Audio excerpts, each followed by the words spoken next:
আপনারা জানেন যে উনি মূলত শুধু ডক্টর ইউনূসকে কেন্দ্র করে বলেনি, উনি বলেছে আবু সাঈদকে বিশৃঙ্খলাকারী বলেছে, জঙ্গি বলেছে। পাশাপাশি যে জুলাইয়ের যে গণ অভ্যুত্থান, যে অভ্যুত্থানের মাধ্যমে আওয়ামী লীগের যে ফ্যাসিস্ট শাসন ছিল, 15 বছরের যে শাসন ব্যবস্থার বিরুদ্ধে যে জনগণের যে আন্দোলন ছিল, সেই আন্দোলনে এক ধরনের জনসম্পৃক্ত ছিল। এবং আমি একজন রাষ্ট্রের নাগরিক হিসেবে সে আন্দোলনে সরাসরি অংশগ্রহণ করেছি এবং এই আন্দোলনে অংশগ্রহণ কারণে আমি 11 দিন জেলে ছিলাম, র্যাব আমাকে তুলে নিয়েছিল, 2 দিন গুম ছিলাম। ফলে এই আন্দোলনকে কেউ যদি বিতর্কিত করে তাহলে সেক্ষেত্রে আমি আন্দোলনের একজন অংশগ্রহণকারী হিসেবে আমি নিজেও মনে করি যে আন্দোলনকে বিতর্কিত করার মাধ্যমে এবং জনগণের মুক্তির বিপ্লবকে বিতর্কিত করার মাধ্যমে আমি যে আন্দোলনে অংশগ্রহণ করেছি সেখানে আমারও ব্যক্তিগত ইন্টারেস্ট কিংবা দেশের ইন্টারেস্ট রয়েছে। এখানে কোনো শুধু ডক্টর ইউনূসকে বলেছি বিধায় আমি সংক্ষুব্ধ হয়ে মামলা করেছি, বিষয়টা এরকম না। আমি মূলত বিপ্লবকে উনি বিতর্কিত করার জন্য এই বিপ্লবকে অংশগ্রহণকারীদেরকে জঙ্গি বলার কারণে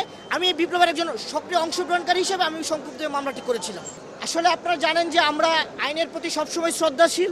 যেহেতু আদালত জামিন দিয়েছে, আর জামিন দেওয়া মানেই কিন্তু মামলা থেকে খালাস হওয়া নয়, পরবর্তী আইনগত প্রসেস আছে।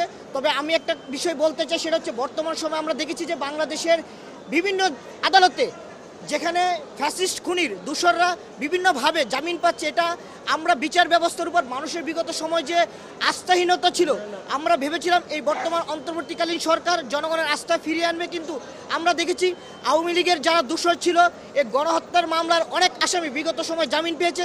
এই বিষয়টা নিয়ে আমরা সাধারণ মানুষ এবং যারা রাজনীতি করি তারাও বিষয়টা এই বিষয়টা উদ্বিগ্ন। আমরা মনে করি আদালত যেন এই গণহত্যাকারী আসামিদেরকে যেন কোনোভাবে জামিন না দেয় এবং তাদের যেন সঠিক বিচারের মুখোমুখি করে, সেটা আমাদের আদালতের কাছে প্রার্থনা।